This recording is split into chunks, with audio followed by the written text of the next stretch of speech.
नमस्कार, मैं कामिनी शर्मा और आप देख रहे हैं न्यूज़ चमकता भारत। और अब खबरों में बढ़ने से पहले एक नज़र आज की सुर्खियों पर। नहीं थम रहा दुर्घटनाओं का दौर, बर्मा माइंस के रहने वाले बच्चे को ऑटो ने मारी टक्कर, एमजीएम में चल रहा इलाज।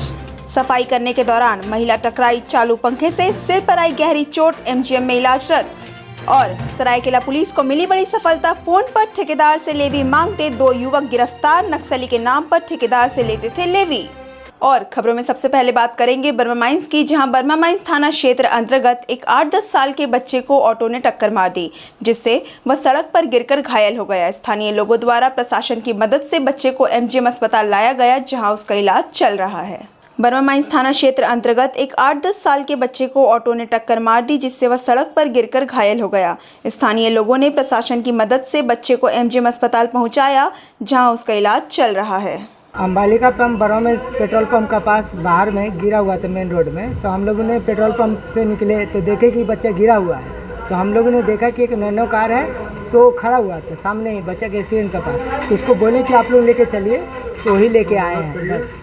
ये कौन गाड़ी इसको मारा है? तो हम लोग नहीं देखे। ऑटो चालक तो पकड़ाया भी है, थाना में बताया? हाँ, वो थाना वाला ही बताएंगे कौन पकड़ा है क्या नहीं। ऑटो चालक तो बता रहा ऑटो वाला मारा, हम लोग नहीं देखे कौन मारा, ठीक है ना। आप लोग क्या देखे? खाली बच्चा गिरा हुआ था, हम लोग हॉस्पिटल तक पहुँचाए। कोई बच्चा गिरा हुआ था, बच्चा का सर से खून निकल रहा था, तो हम लोग लेके आए। परिवार वालों को सूचना कुछ नहीं, परिवार का पता नहीं चल रहा है किसका बच्चा है, क्या है, क्या नाम है, कहाँ का है। सेंड किए हैं हम लोग ग्रुप में पूरा रघुवर नगर का ग्रुप में सेंड किए हैं। प्रशासन को भी लोग, प्रशासन का तरफ से पता दिए है सूचना, प्रशासन भी उपलब्ध है, उनको बताया गया है।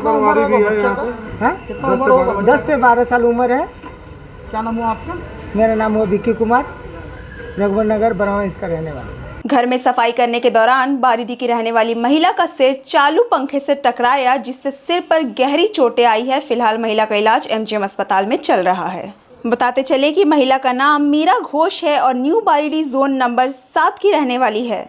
महिला सफाई कर रही थी, उसी दौरान चालू पंखे से उसका सर टकरा गया, जिससे उसके सिर में गहरी चोटें लग गई, जिसके बाद उसे एमजीएम लाया गया। मीरा घोष, मेरा रविवारी मुंडा, मेरा तो रविवारी मुंडा, इसका मीरा घोष। कहाँ रहता? बाड़ी पता है? 7 नंबर जो न्यू बारडी आगे, न्यू बारडी आगे, न्यू बारीडी आगे 7 नंबर जो। कैसे लगा? पंखा में लगा। कैसे करके? चालू पंखा था, साफ कर रहा था, लग गया। कहाँ लगा? कहाँ? यहाँ लगा माथा में। कौन चालू कर दिया था पंखा? चालू था पंखा। हम लोग तो गरीब आदमी सफाई उपाई करता ना, तब ना पैसा मिलता। उसी टाइम फिर चालू पंखा में क्या कर रहा था? क्या कर, सफाई कर रहा था। अच्छा, फिर? हाँ, लग गया ऐसा कर। इधर सरायकेला में फोन पर ठेकेदार से लेवी मांगते 2 युवक को कुचाई पुलिस ने धर दबोचा। कई वर्षों से नक्सली के नाम पर ठेकेदार से लेते थे लेवी। सरायकेला जिला के कुचाई थाना अंतर्गत दरभंगा के मोबाइल से ठेकेदारों से लेवी मांगने वाले 2 आरोपियों को पुलिस ने गिरफ्तार कर लिया है। 2 आरोपी बेरंगा कुम्हार तथा राम कुम्हार है। दोनों काफी दिनों से क्षेत्र के ठेकेदारों को फोन पर धमकाकर लेवी वसूलने का काम करते थे, जिससे क्षेत्र के ठेकेदारों ने परेशान होकर कुचाई पुलिस को शिकायत की। वहीं पुलिस द्वारा तकनीकी अनुसंधान के आधार पर दोनों को गिरफ्तारी कर ली गई है। राजस्व सचिव ने आज जमशेदपुर के सर्किट हाउस में कोल्हान प्रमंडल के आयुक्त सहित तीनों जिलों के उपायुक्तों के साथ की बैठक का आयोजन जमशेदपुर के सर्किट हाउस में किया गया था। इस दौरान उन्होंने राजस्व प्राप्ति की जानकारी ली और आवश्यक दिशा निर्देश दिए। बैठक के बाद पत्रकारों से बातचीत करते हुए उन्होंने बताया कि राजस्व संग्रह तथा नीलाम पत्र निष्पादन में गति लाने के लिए कोल्हान प्रमंडल के संबंधित पदाधिकारियों के साथ बैठक की गई है और कई दिशा निर्देश दिए गए हैं। उन्होंने कहा कि कई जानकारी मिली है कि कई व्यावसायिक वाहन हैं जिनके पंजीयन में गलत पता दिया गया है। सभी को एक साथ करके परिवहन विभाग को भेजने का दिशा निर्देश दिया है, ताकि उद्घटन कार्रवाई की जा सके।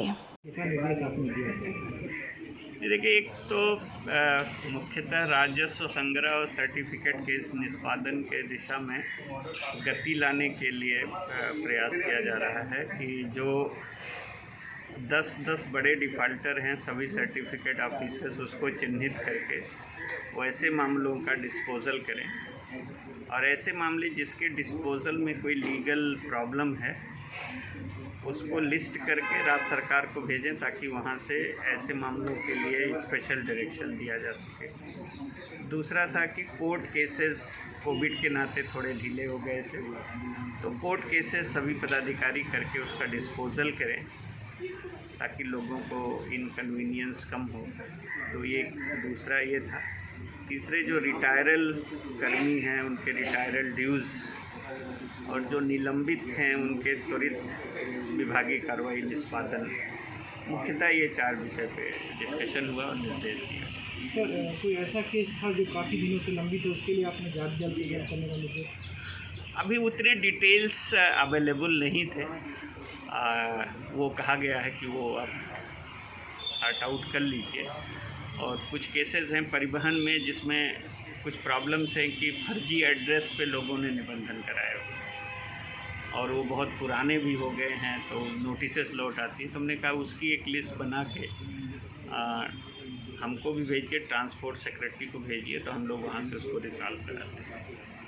Thank you. वहीं साकची गोल चक्कर पर बीच सड़क पर खड़ी लावारिस बाइक को पुलिस ने जब्त कर भेजा थाना। साकची गोल चक्कर के समीप बीच सड़क पर किसी ने अपनी मोटरसाइकिल खड़ी कर दी थी जिससे जाम लग रहा था। पुलिस ने कई लोगों से मोटरसाइकिल के बारे में पूछा मगर कुछ पता नहीं चलने पर जब्त कर साकची थाना भेज दिया। पुलिस ने बताया कि काफ़ी देर से बाइक बीच सड़क पर खड़ी थी जिससे बार बार जाम लग रहा था। कई बार लोगों से पूछने के बाद भी नहीं पता चला कि बाइक किसकी है, जिसके बाद उन्होंने बाइक को जब्त कर थाना भेज दिया। तो आया तो यहाँ पे ट्रैफिक जाम था, इसको पूछे किसका है, यहाँ अगल बगल ऑटो वाला से पूछे तो बोला कि नहीं है कोई। फिर हम क्रेन बुला के इसको थाना भेजवा दिए। तो क्या लवारिस हालत में खड़ा था गाड़ी? अभी इसका कोई नहीं है तो लवारिस हालत में है। क्या किया आपने? हम इसको क्रेन से बुला करके थाना भेजवा दिए, ट्रैफिक थाना। किसका है गाड़ी, कुछ पता चला? नहीं, अभी तो थाना गया है, अभी तो कुछ पता नहीं चला है। कोई जानकारी नहीं? नहीं, कोई जानकारी नहीं। कौन सा गाड़ी था? बाइक? हाँ, बाइक था। क्या नाम हुआ आपका? मेरा नाम संजीव कुमार है। ड्यूटी में आप? जी। इधर फीस जमा करने का दबाव ना बनाने के लिए अभिभावक संघ मिला डीएवी पब्लिक स्कूल के प्रिंसिपल से। वैश्विक संकट कोरोना महामारी से जनजीवन अब सामान्य होने लगा है। सरकारें सहूलियत के हिसाब से लॉकडाउन के नियमों में छूट देती जा रही है, लेकिन निजी स्कूलों के मामले में केंद्र और राज्य सरकार की ओर से अब तक कोई स्पष्ट दिशा निर्देश जारी नहीं किया गया है, जिससे स्कूल प्रबंधन और अभिभावक दोनों असमंजस की स्थिति में है। ये भी एनआईटी स्कूल में स्कूल प्रबंधन द्वारा अभिभावकों को पूरी फीस जमा करने की बात की जा रही है, जबकि जो वर्तमान समय चल रहा है कोरोना वायरस पेंडेमिक समय है और झारखंड सरकार स्कूली शिक्षा माध्यमिक शिक्षा निदेशालय का क्लियर कट आदेश है कि जब तक पूर्ववत स्कूल का संचालन शुरू नहीं होता है अभिभावकों से केवल शिक्षण शुल्क लिया जाएगा और कोई अदर चार्जेज जैसे एनुअल चार्जेज ये सब लेने की बात, बस चार्जेज, बस फेयर की बात नहीं लेने की बात क्लियर कट आदेश में है। लेकिन उसके बावजूद भी स्कूल प्रबंधन द्वारा यह कह के कि हमारे पास आदेश की कॉपी नहीं है, ना मेरे पास आदेश की कॉपी आई है और उसके बिहाफ में जो है अभिभावकों को परेशान किया जा रहा है। अभिभावक हमसे मतलब जो है बोले कि आप आके हमारे तरफ से बात रखें, तो हम आज आए हुए हैं और स्कूल के प्रिंसिपल के महोदय के सामने हम आदेश की कॉपी रखते हुए ये मांग करेंगे कि अभिभावकों से केवल ट्यूशन फी जब तक स्कूल का पूर्व संचालन शुरू नहीं होता तक केवल ट्यूशन फी अभिभावकों से लिया जाए, कोई अदर चार्जेज नहीं लेने की बात। भाई अभी हम 7 महीने से 6 से 7 महीने से 50 से 60% वेतन अपने टीचर को दे पा रहे हैं। अगर पूरी फीस आती रही होती तो ये हालत नहीं होती। पूरी तरह से पेरेंट का सहयोग स्थिति से हम वाकिफ हैं, लेकिन हमें भी तो आगे चलना है ना। अगर पूरी तरह से कॉपरेशन नहीं रहेगा तो हम कहाँ से ये चीज़ कर पाएंगे। पेरेंट ऐसा नहीं कि सहयोग नहीं कर रहे हैं, पेरेंट सहयोग कर रहे हैं, उनके सहयोग की वजह से ही हम इतने दिन तक चले, लेकिन आगे भी हमें चाहिए होगा और किसी भी बच्चे को किसी ऑनलाइन क्लास से किसी तरह से वंचित नहीं रखा जाएगा, चाहे वो परीक्षा हो दिया जाए। लेकिन वो एप्लीकेशन पेरेंट अगर असमर्थता है टीचर से साइन कराए, कोऑर्डिनेटर से साइन कराए, हमसे साइन करा के अलाउ करे, लेकिन फिर भी मैक्सिमम पार्ट तो क्लियर करना ही होगा। झारखंड होमगार्ड एसोसिएशन के द्वारा आगामी 1 मार्च को राज्य भर के तमाम जिला मुख्यालयों में 1 दिवसीय धरना दिए जाने का ऐलान किया गया है। इस संबंध में एसोसिएशन के सदस्यों ने जिले के उपायुक्त को अवगत कराया। हम लोग जमशेदपुर होमगार्ड के जवान हैं और आज हम लोग जो है अपनी मांगों को लेकर उपायुक्त कार्यालय के समक्ष जो है आदेश पहुँचा हुआ है। बोलिए, हम लोग झारखंड होमगार्ड वेलफेयर एसोसिएशन से सभी आते हैं और जमशेदपुर के होमगार्ड जवान हैं। हमारी मांग जो है वो सिर्फ एक ही मांग है और शुरू से हम लोग करते आए हैं कि बिहार में जो मूलभूत सुविधाएं मिल रही हैं होमगार्ड जवानों को, वो हमारे जमशेदपुर के जवानों को या पूरे झारखंड के जवानों को हमारी वो पूरी सुविधाएं प्रदान कर दी जाए। इसी के संबंध में जो है आज उपायुक्त कार्यालय के पास हम लोग एक लेटर रिसीव कराने आए हैं सर से, और 1 मार्च को जो है उपायुक्त कार्यालय के समक्ष जो है 1 दिवसीय धरना का प्रोग्राम किया गया है, और 8 मार्च को विधानसभा घेराव जो है पूरे झारखंड के जवान मिलकर करेंगे। अपना नाम बता दीजिए। राजू कुमार।